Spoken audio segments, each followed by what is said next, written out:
Good evening दोस्तों। तो आज हम एक क्लास देख लिए थे जिसमें हमने एक इम्पॉर्टेंट क्वेश्चन बताया था। आज पुनः आपके कहने के अनुसार फिर नेक्स्ट क्वेश्चन लेके आए हैं जो कि चैप्टर 2 विलेन से रिलेटेड है।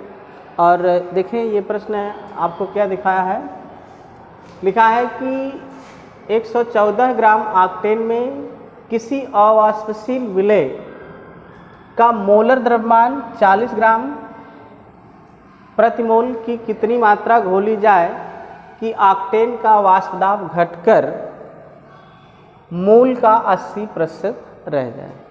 तो यहाँ हमको ये देखना है कि क्वेश्चन पूछ क्या रहा है। जब क्वेश्चन को आप ध्यान से देखेंगे तो ये कह रहा है कि हमारा 18 क्या है 114 ग्राम ऑक्टेन को किसी भी ऑक्टेन को यहाँ देखा जाए तो यह 114 ग्राम ऑक्टेन में किसी अवाष्पशील विलेय को, कहने का मतलब ये जो है आपका, मान लीजिए कि ये विलयन हो जाए, ये विलयन हो जाए।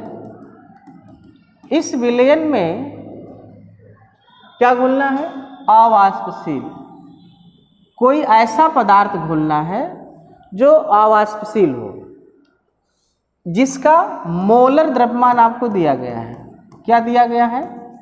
मोलर द्रव्यमान आपको दिया गया है। कितना दिया गया है? 40 ग्राम प्रति मोल। ठीक है। अब कह रहा है कि जो ऑक्टेन में किसी, मतलब इसकी जो मात्रा दी गई है वह कितना दिया गया है? 114 ग्राम। अच्छा जी, इसके बाद आगे कह रहा है कि अब ऑक्टेन का जो वाष्प दाब है वो घटकर जो मूल दाब था उसका 80% रह जाए। तो अगर हम बात करें, ये जो ऑक्टेन है, इस ऑक्टेन में कोई अवाष्पशील पदार्थ घोला गया, अवाष्पशील पदार्थ जिसको नॉन वोलेटाइल बोलते हैं, नॉन वोलेटाइल, इस पदार्थ को घोला जाएगा तो कितनी मात्रा शेष रह जाएगी, ये क्वेश्चन आपसे पूछा गया है। अगर हम इसके समाधान की बात करें तो हम जानते हैं, क्या जानते हैं भैया? जानते हैं राउल्ट का नियम। राउल्ट का नियम क्या होता है? तो राउल्ट के अगर नियम की बात करें, राउल्ट का नियम, राउल्ट का नियम देखा जाए क्या होता है भैया? राउल्ट का नियम वाष्प दाब में आपेक्षिक अवनमन। राउल्ट के नियम से वाष्प दाब में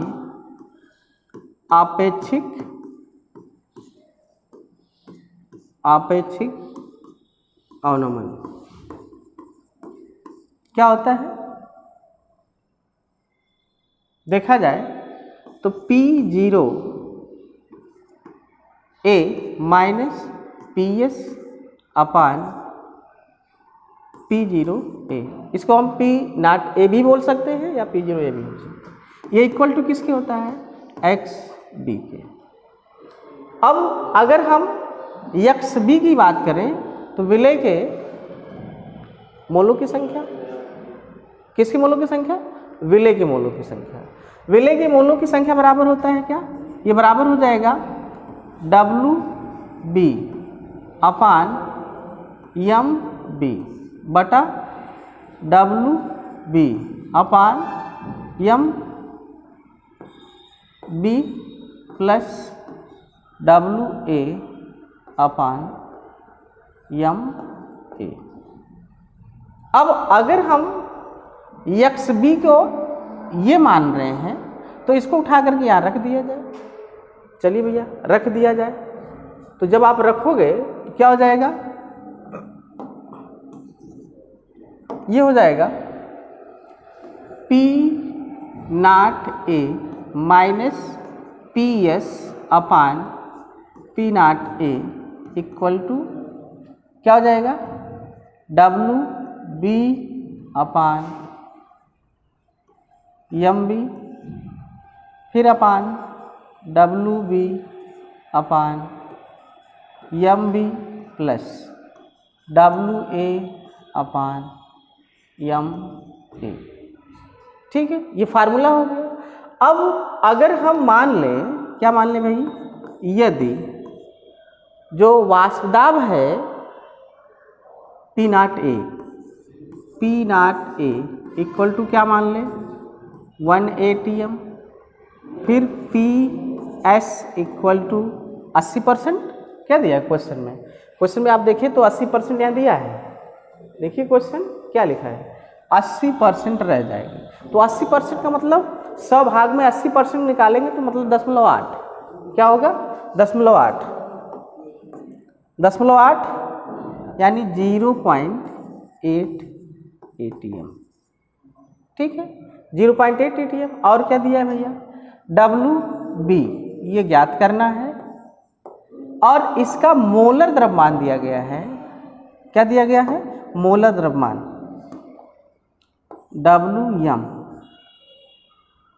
WM नहीं सॉरी MB,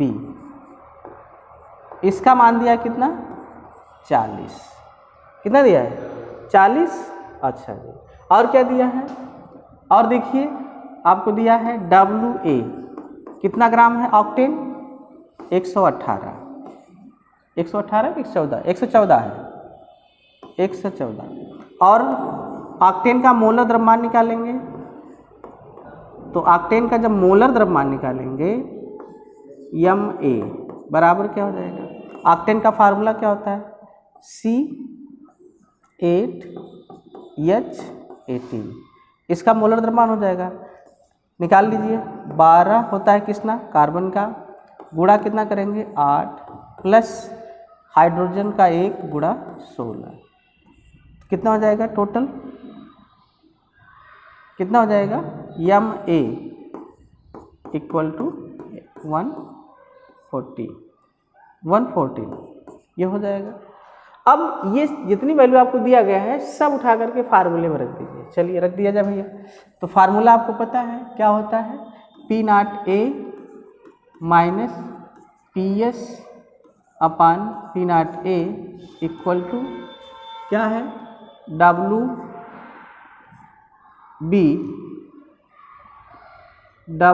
अपान MB, फिर WB upon MB plus WA upon MA। Formula हो गया, रख दीजिए जाए। तो अब P0A को हमने क्या माना है यहाँ पर, देखिए 1 ATM, तो 1.0 माइनस PS की वैल्यू क्या माना है 0.8 अपान 1 इक्वल टू क्या हो जाएगा, WB निकालना है, मोलर मास इसका दिया गया कितना 40। अच्छा, ये हो जाएगा WB अपान 40 प्लस W ये दिया गया क्वेश्चन में, उसका मोलर द्रव्यमान कितना होता है 114।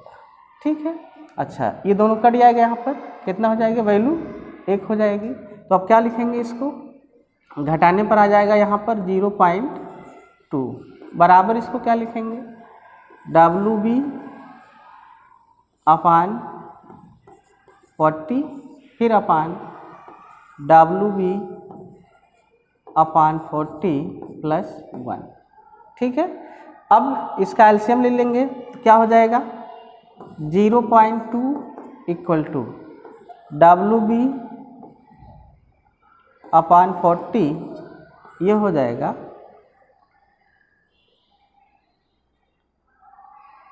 WB प्लस 40 अपान 40 ये होगा। अच्छा, अब देखा जाए तो जब इसको हम हाँ ये नीचे आएगा तो क्या लिखेंगे 0.2 इक्वल टू WB अपान 40 और ये हो जाएगा WB प्लस 40, ये होगा।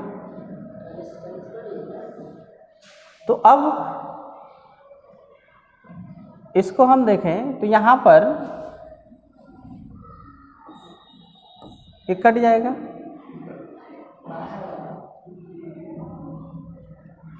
नहीं सॉरी, ये नहीं है, ये कटेगा। क्या कटेगा? ये आएगा।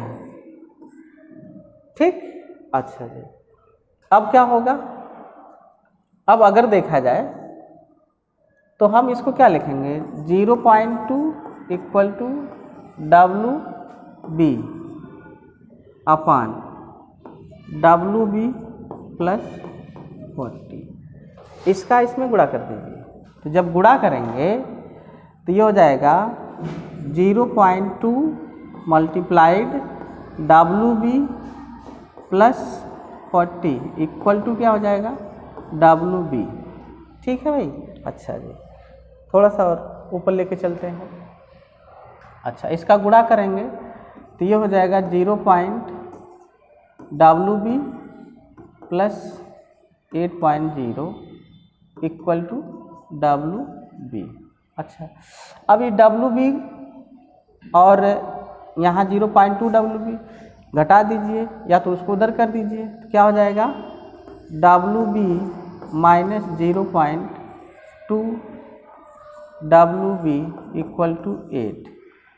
तो ये हो जाएगा W 0.8 WB equal to 8।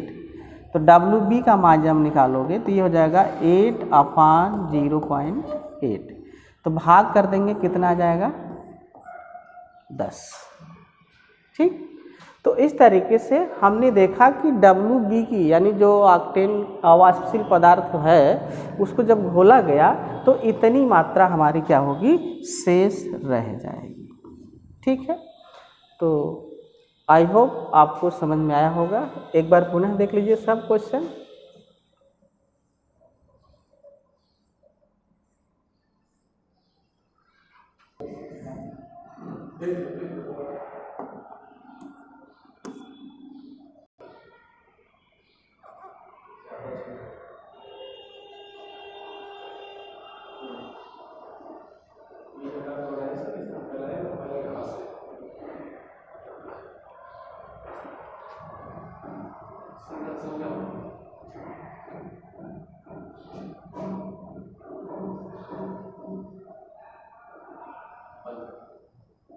Octane को किसी अवाष्पशील विलेय मूल द्रव्यमान में घोला गया तो ऑक्टेन का जो वाष्प दाब है वो 80% रह जाता है। तो हमने क्या किया कि जो मात्रा दी गई थी 114 ग्राम में घोला गया, किसको घोला गया? अवाष्पशील को। तो हमने यहाँ पर आपको दिखा दिया है।